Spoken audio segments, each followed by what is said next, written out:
You are now tuned in to the 411 for your fantasy football with your host, Autumn Wind Williams.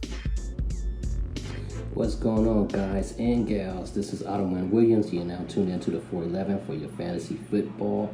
We're now at week 7. Hopefully, a lot of you guys cashed last week. I didn't do that great, even though I gave you guys some decent players last week. I think the only one that was a failure was the Jets defense. But look how low they cost. They were like, what, $1,500 on Draftkings? But the rest of the players, they did pretty good, got double-digit points. You can go back and rewind and check out that video if you want for week 6. I wish I went with that onslaught, though, that I had for the Jets offense, because they really went out there and showed their ass, pretty much, besides the defense. But, yeah, I'm just looking forward to this week, hoping that we can fill that bank account up with some greenbacks. But, yeah, kicking back right now, just enjoying some college football. Got Baylor and Oklahoma State on right now. I was enjoying the Oklahoma Sooners game earlier with the quarterback that they have, Jalen Hurts. I think he's going to be one of those draft picks that's going to get picked really quick, maybe number 1.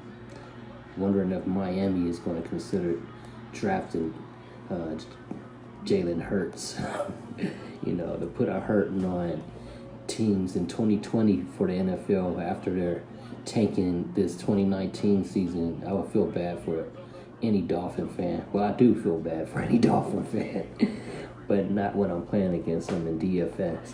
Speaking of that, we're going to get ready for week 7. Give you guys my picks for my main lineup that I'm going to have at quarterback, running back, wide receiver, tight end, as well as defense. So let's get on with that right now so we can start building those lineups. Yeah, so at quarterback, I'm going to take my chances with Kyler Murray.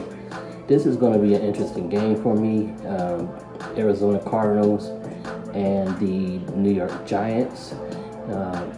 You know, you got 2 rookie quarterbacks, Kyler Murray, Daniel Jones. And last week, Kyler Murray lit up the Atlanta Falcons. He got 340 yards and 3 passing touchdowns. And the Cardinals offense is at number 1 for pace. Giants are playing at 8th at pace in offense. So with 2 fast-paced offensive teams, I can see a lot of opportunities for a lot of fantasy points to get made. So that's what I have at quarterback. Moving on to running back, I'm going with the Oakland Raiders. Well, the Las Vegas Raiders now. Talking about Josh Jacobs of the Las Vegas Raiders. They're just coming back off a bye. Gave him chances to rejuvenate and rest his wounds. And before the bye, Josh Jacobs rushed for 126 yards and got 2 touchdowns on the ground, along with 20 yards in the air for week 5. And the Packers are ranking at 23 on defense against the rushing running backs.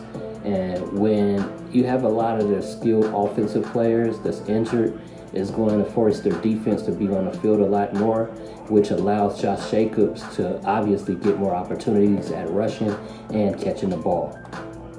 Moving on at wide receiver, I have Larry Fitzgerald, the legend. He is definitely a legend, future Hall of Famer. He has caught more passes in history of the league than any other player besides Jerry Rice.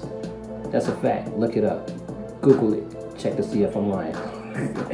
But as I mentioned before with the Giants, though, you know, their defense, man, I don't see how they're going to stop Kyler Murray. The Giants defense, DVOA, which is defense adjusted value over average, is in the bottom 10.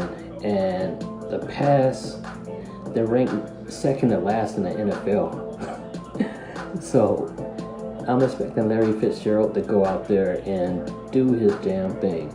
I'm wondering if they're going to do any trick plays in this game, like Larry Fitzgerald threw it.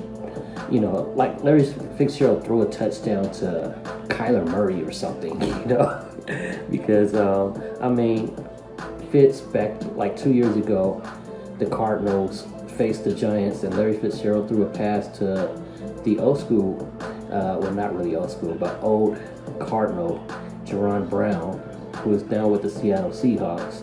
So ain't no telling. They might try to go out there and have Fitz use his arm a little bit, along with catching a touchdown too. And you know, that game too, 2 years ago, Fitz just tore up the Giants. So I'm expecting the same. You know, moving on to tight end, I'm going on the other side of the ball. I'm talking about Evan Ingram at tight end for the New York Giants. I was hoping he got healed in time for this game versus the Cardinals after he got that MCL sprain in week 5, you know, because I was really anticipating playing him this week. So he's going to be one of my top tight ends I'm going to have in my lineup, but he's definitely going to make my main lineup.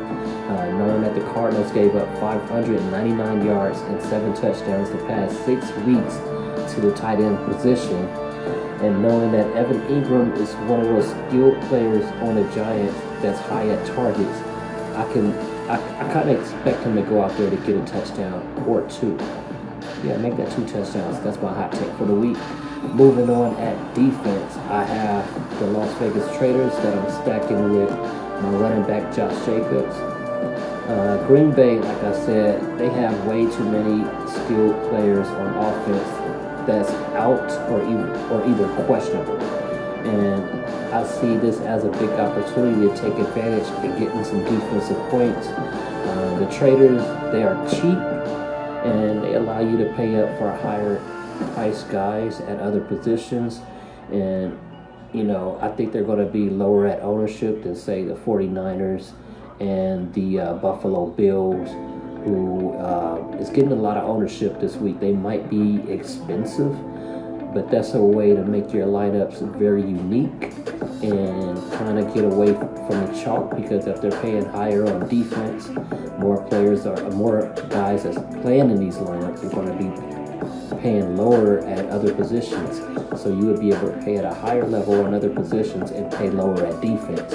And, you know, I just think this would be a good chance that the Las Vegas Raiders can get at least 8 to 10 fantasy points like they did the past 2 games before the bye. So that's what I have for you guys this week. At quarterback, I have Kyler Murray from the Arizona Cardinals, Josh Jacobs, running back for the Las Vegas Raiders, and wide receiver, stacking with Kyler Murray, I have the old man Larry Fitzgerald for the Arizona Cardinals. At tight end, I have Evan Ingram, play on the other side of the field, New York Giants. And at defense, I have the Las Vegas Raiders. This has been the 411 for your fantasy football. Don't forget to subscribe, like, comment, share, or even dislike. You know, you guys got to do some, interact. Don't just sit in idle watching a video and bounce. What's crazy though, I go on Twitter this past week, and I'm assuming it's a subscriber of this YouTube channel. The guy had DM'd me, and he was like, yo, I'm liking the pics. Where is it? Let me see if I can find it. Okay, he said, yo, I like the pics that you have this week, but why don't you do more videos like a first look, like a lot of other YouTubers, or showdowns? Well, I don't really do the showdowns because, you know, it's minimized. All of us are trying to get off of whatever chalk it is and build our lineups very unique to where we're not tied with 400, 1,500 people really with the same lineups. So that's one reason why I don't do showdowns.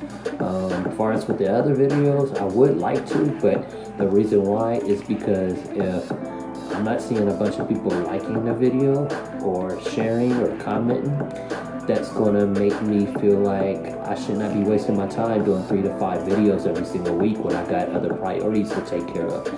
But say you guys start liking the channel, get some more subscribers, comment more often, then I'll get more active with you guys on YouTube. But besides that, I wish you guys a lot of luck. I'm going to get my lineups ready for tonight, well, for tomorrow morning. And hoping I see you at the top in the green. And one thing I want you to remember, just win, baby. Peace.